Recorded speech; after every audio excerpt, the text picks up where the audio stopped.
Hi everybody. Now I have a question for you. I was watching ABC. Well, I watched snippets of it because I really can't stomach that channel.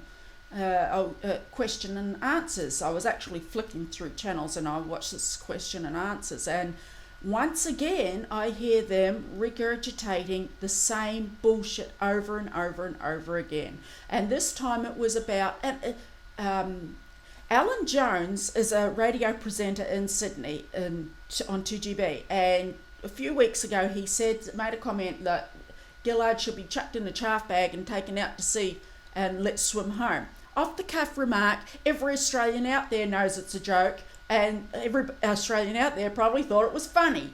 But no, the ABC and Labor, the Labor Party, have decided to regurgitate it over and over and over again. Every chance they get, they bring up that comment. Well, Alan Jones said that we should put her in. That's not right, and that's not politically correct, and that should be stopped now. He's inciting somebody to murder the Prime Minister. It makes me sick to the guts to call her the Prime Minister. No, it was an off-the-cuff remark, and if anybody's inciting anybody, it's ABC and Labor, because they keep bringing up, it's almost like they want somebody to go running up to her with a chaff bag, and then they can say, see what Alan Jones did, see what he did, yes, he incited somebody into doing this. No, ABC, no Labor, it's you for regurgitating that bullshit day after day.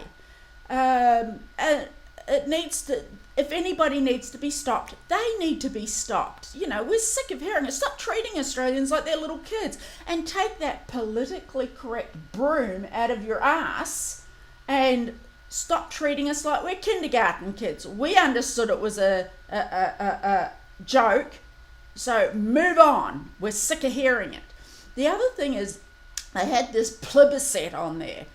Yeah, you can imagine what I think of her. Scaremongering fool she is. So now what she's saying is, of course she's Labor Party, right? She's saying, if we don't do this green carbon tax hoax, then we're going to starve to death. Yes, she wants to put through, otherwise we're going to starve to death. And this is what they do. This is what all governments are renowned for doing. If they can't get a tax through, if they can't get if they can't get a bill put through for their agenda, they put in the scaremongering tactics. First they plant the seed in your head, they just bring it up, and then it's a public discussion, and then they put the bill through, and if it's not accepted by the public, then they use the scare tactics. Oh, this is going to happen, we need it now. And of course the Australians or the public jump on it because they've scared. It's like that, for instance, the body scanners. They made up some lie in America about somebody getting on, the underwear bomber getting onto a plane with a bomb. Never mind, he was escorted on there by an official. So, and then they shove it in our face over here. They say, oh, America's got the body scanners. They just plant the seed. And then they allow the discussion, and then they bring the bill in, and which is exactly what they've done here. They've now put the body scanners in the airports, and they're going to trial them for 3 weeks. And of course, after the 3 weeks, we're going to allow them, because they've gone, see, bombers overseas, so we need them. And people are going to go, yes, we need them in case we're going to get bombed.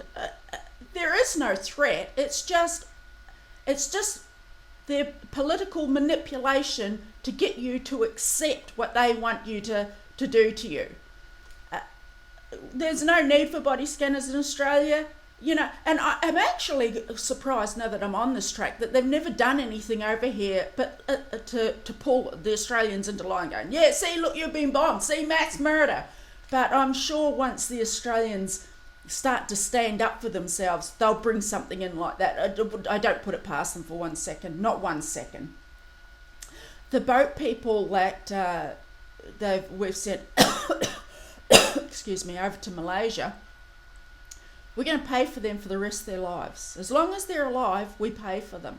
They could do anything they like over there, and they could die or whatever, and we'll still pay for them. it's just one big scam. This government we've got in now is like some Mickey Mouse show. It's unbelievable that somebody like her has got in. That's another thing, they're going on about, oh, she might be, he's inciting people, somebody might want to assassinate her or whatever. I don't want anything bad. I don't want her to die. I don't want anything like that ever to happen to her. I want her to face the Australian public. I want her to be there in front of them, and her with Prime Minister Bob Brown and Deputy Prime Minister Milne, I think her name is, at this plebiscite. Penny Wong is always lurking in the background. I want all of them to stand up to the Australian public and face what they're trying to do. One huge hoax, one huge scam. That's all for today. I'm going over to my son's place for dinner, and he's requested curry chicken for dinner, and that's going to take me a few hours to make, so smile and have a nice day.